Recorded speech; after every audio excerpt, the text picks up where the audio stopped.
Bapa, Putra, dan Roh Kudus. Amin. Puji syukur kami aturkan kepadamu ya Bapa, bahwa Kau beri seorang pengarang Injil yang menceritakan tentang kehidupan Yesus, karya Yesus, kenyataan tentang Yesus semua sebagai juru selamat dan penebus. Bantu kami ya Bapa untuk menyelami, memahami, dan mencintai Yesus dalam hidup kami sehari-hari dan mewartakannya kepada segala bangsa. Terpujilah namamu kini dan sepanjang segala masa. Amin.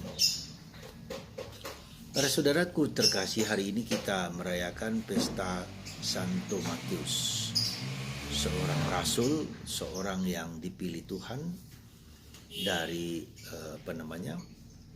pajak, ya, dari tukang pajak yang bagi orang Yahudi dianggap sebagai pendosa besar, ya. Tetapi Yesus tidak terperangkap pada stigma tentang seseorang, ya. Orang lain menganggap bahwa Matius adalah pendosa dan tidak layak untuk tidak layak untuk dikunjungi, tidak layak untuk dibergauli, tidak layak untuk diajak omong. Sebagaimana kebanyakan orang Yahudi ketika menganggap orang lain berdosa, maka dijauhkan, disingkirkan. Sekali lagi ada dua hal yang menurut saya, atau tiga hal yang menurut saya perlu kita pikirkan. Pertama adalah prasangka. Kita mudah sekali berprasangka, berpraduga pada orang lain, pada siapapun, seolah-olah kita anggap sebagai pendosa, seolah-olah kita anggap sebagai orang yang dijauhi, seolah-olah orang yang tidak layak, dan seterusnya, dan berbagai macam prasangka tentang orang lain.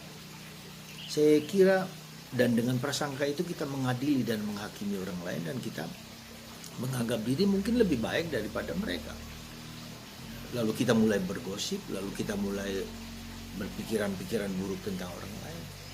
Nah, saya duga bahwa kita juga harus kritis terhadap berbagai macam prasangka kita, entah itu dengan orang seagama dengan kita, mungkin juga dengan orang-orang yang tidak seagama dengan kita. Ya, kita mengeluh tentang situasi orang yang bersikap demikian, mengapa demikian, sehingga prasangka itu tidak membuat kita berhidup sebagai saudara. Ya, apapun juga, mungkin kita tahu tentang latar belakang orang itu, tetapi kita tidak pernah boleh untuk mengadili dan menghakimi, dan membuat kita tidak bisa bertetangga atau berkomunikasi atau hidup dalam cinta persaudaraan. Ya. Jadi ini penting bagi kita semua untuk memahami dan melihat betapa prasangka itu seringkali mengganggu orang lain dan mengganggu hidup persaudaraan kita tanpa kita tahu sebab yang sesungguhnya. Itu yang pertama. Yang kedua, bahwa kita melihat bahwa Yesus bisa mengubah orang. Sebesar apapun, sehebat apapun, seberdosa apapun, sejelek apapun, Tuhan bisa mengubah orang lain. Tuhan bisa mengubah manusia, dan Tuhan terus bekerja sampai sekarang mengubah kita manusia menjadi manusia yang lebih baik dan lebih baik. Jadi percayalah bahwa Tuhan bekerja sampai sekarang untuk membuat kita menjadi manusia yang tanda petik lah, manusia sempurna. Ya. Jadi itu dua hal yang perlu kita renungkan. Dan yang ketiga adalah kata Yesus kepada Matius, ikutlah, mari ikutlah. Obsequio Yesus Kristus. Jadi kita obsequio Yesus Kristus mengikuti Yesus. Mengikuti Yesus itu secara fisik hampir tidak mungkin, tetapi secara spiritual yaitu apa? Mengikuti Yesus, menghayati Yesus, menginternalisasi kehidupan Yesus, ya. Menginteriorisasi, masuk, menghayati apa yang menjadi hidup Yesus menjadi hidup. Dan itu harus dimulai dengan apa? Keterpesonaan pada Yesus. Ya. Artinya apa? Saya ingin bertanya kepada Anda, apakah kita terpesona pada Yesus? Apakah kita tertarik pada pribadi Yesus? Apakah aku ingin tahu siapa Yesus? Jadi dorongan semangat ini yang perlu kita tanyakan pada diri kita masing-masing. Apakah saya sungguh-sungguh terpesona pada Yesus? Apakah Yesus memikat saya sehingga saya ingin tahu siapa Yesus? Dan untuk mengetahui Yesus maka kita harus baca kitab suci. Ya. Sabda Allah itu menjadi makanan, menjadi sesuatu yang menarik, yang memikat. Siapa Yesus itu? Ya. Dan itu menjadi suatu indikasi besar bahwa sungguh-sungguh kita menjadi orang Katolik, menginternalisasi Yesus, yaitu kita mencintai Yesus, mencintai sabdanya, dan mencari makna kehidupan Yesus. Ya. Tanpa ini menjadi, ya saya katakan bukan yang gampang. Ya. Kita mengikuti Yesus, kita mengenal Yesus, kita tahu siapa Yesus, dan kita belajar siapa Yesus. Mari saudaraku terkasih, 3 hal ini yang kita harus sadari. Pertama tadi adalah prasangka.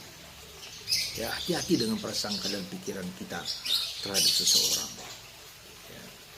Lalu kemudian juga kita menginternalisasi, ya, mengikuti Yesus, mengikuti hidup Yesus, menginternalisasi, menghayati siapa Yesus. Dan saya terpesona pada Yesus atau tidak.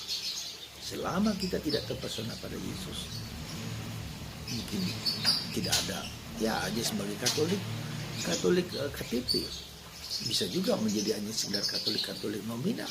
Ya, jadi kita ke gereja, kita tidak menghayati, tidak mengerti sungguh-sungguh siapa Yesus. Sehingga ketika ada ajaran-ajaran yang dibawa oleh orang-orang tertentu yang menganggap dengan keyakinan macam-macam, kita jatuh.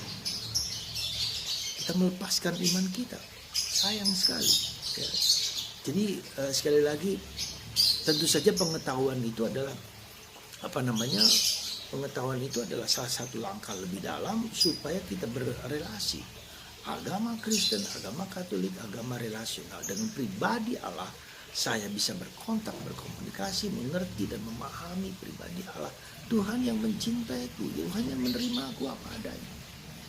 Jadi ini saudaraku terkasih, kita sadar bahwa agama kita agama relasional, agama pribadi, di mana saya berkontak dengan Tuhan berkontak dengan saya dan mengubah saya menjadi seperti dirinya sendiri. Semoga Anda dan saya dikuatkan, diteguhkan untuk mencari Tuhan di atas segala sesuatu. Tuhan memberkati Anda dan saya dalam Bapa, Putra, dan Roh Kudus.